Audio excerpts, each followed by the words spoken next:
গরমে তো মরে যাচ্ছি, কোথাও কোনো ছায়া নেই। হ্যাঁ, মাঠের পাশে সব গাছ কেটে ফেলা হয়েছে ঘর বানানোর জন্য। গাছ ছাড়া পৃথিবী কেমন হবে একবার ভাবতে পেরেছো? কোনো ছায়া নেই, পাখি নেই, শ্বাস নেওয়ার বাতাসও নেই। আমরা গাছ থেকে অক্সিজেন পাই, যদি গাছ না থাকে তাহলে আমরা অক্সিজেন কোথায় থেকে পাবো? আচ্ছা মোহাম্মদ, আমরা কি কিছু করতে পারি না?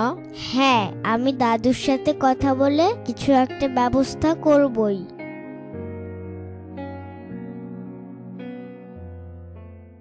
দাদু, জানো আমাদের মাঠের গাছগুলো সব কেটে দিয়েছে, সবাই কষ্ট পাচ্ছে। রোদের জন্য মানুষ যে একটু ছায়ায় বসবে সে ব্যবস্থাও নেই। হ্যাঁ দাদু ভাই, মানুষ টাকার লোভে গাছ কেটে ফেলে, কিন্তু ভাবে না গাছই তো আমাদের বাঁচিয়ে রাখে। আজ পরিবেশ এত গরম হওয়ার পিছনে একটাই কারণ, আমরা প্রকৃতি থেকে গাছকে সরিয়ে ফেলে প্রকৃতির ভারসাম্য নষ্ট করছি। দাদু, তাহলে আমরা আবার নতুন গাছ লাগাই না কেন? হ্যাঁ মোহাম্মদ, তুমি এটা ঠিক কথা বলেছ।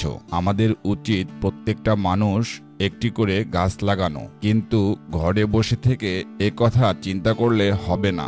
এই কাজের জন্য আমাদেরকে একটা উদ্যোগ গ্রহণ করতে হবে।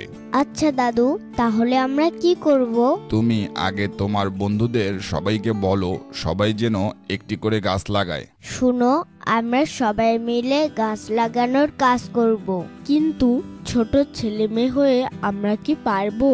চেষ্টা করলে সবই সম্ভব। মুহাম্মদ ও তার বন্ধুরা একটি গাছ একটি জীবন লেখা পোস্টার নিয়ে হাঁটছে। আরে আরে, এই বাচ্চারা কি করছে? এই এই, তোমাদের হাতে এগুলো কি? আসসালামু আলাইকুম চাচা, আপনারা যদি প্রতিজন একটা করে গাছ লাগান তাহলে আগামীতে আমাদের প্রকৃতি হবে অনেক সুন্দর। গাছের অভাবে আমাদের প্রকৃতির ভারসাম্য নষ্ট হয়ে যাচ্ছে। গাছ লাগিয়ে কি হবে? জমি দখল করবে, ঘর বানাতে অসুবিধা হবে। গাছ লাগিয়ে লাভ কি? আমাদের তো এখন টাকার দরকার, গাছ লাগিয়ে পেট ভরবে না। আমরা এসব কাজে সহযোগিতা করতে পারবো না। তোমাদের যা ইচ্ছা তোমরা তাই করো।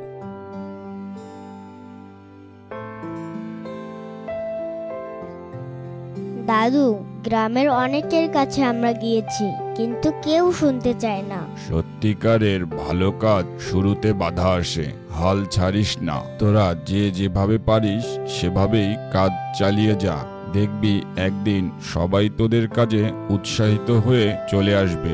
মুহাম্মদ ও তার বন্ধুরা মিলে গাছ লাগানোর কাজ করে। মুহাম্মদ মাটি খুঁড়তে থাকে, মাটি খোঁড়া শেষে তারা গাছ লাগায়। গাছগুলো ধীরে ধীরে বড় হচ্ছে, মাঠে ছায়া তৈরি হচ্ছে, পাখিরা ফিরে আসছে।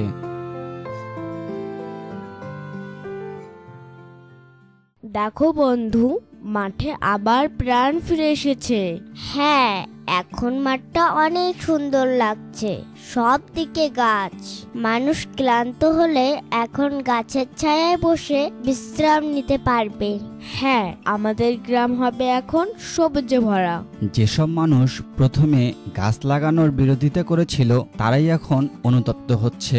সত্যি তো, ছায়া আছে, বাতাসও ঠান্ডা লাগছে। আমরা তো ভুল ভেবেছিলাম। এই বাচ্চারাই আমাদের শিক্ষা দিল। এখন থেকে আমরাও গাছ লাগাবো। মুহাম্মদ ও তার বন্ধুদের জন্য আজ গ্রামে নতুন উদাহরণ সৃষ্টি হলো। আজ বুঝতে পেলাম একটি গাছ লাগানো মানে একটি জীবন বাঁচানো। গাছ শুধু প্রকৃতির ভারসাম্য রক্ষা করে না, পরিবেশের সৌন্দর্য বৃদ্ধি করে। গাছ কেটে নয়, গাছ লাগিয়েই পৃথিবীকে সুন্দর রাখা যায়। তারপর সবাই মিলে গ্রামে গাছ লাগাতে শুরু করে। গ্রাম হয়ে যায় সবুজ শ্যামলে পরিপূর্ণ।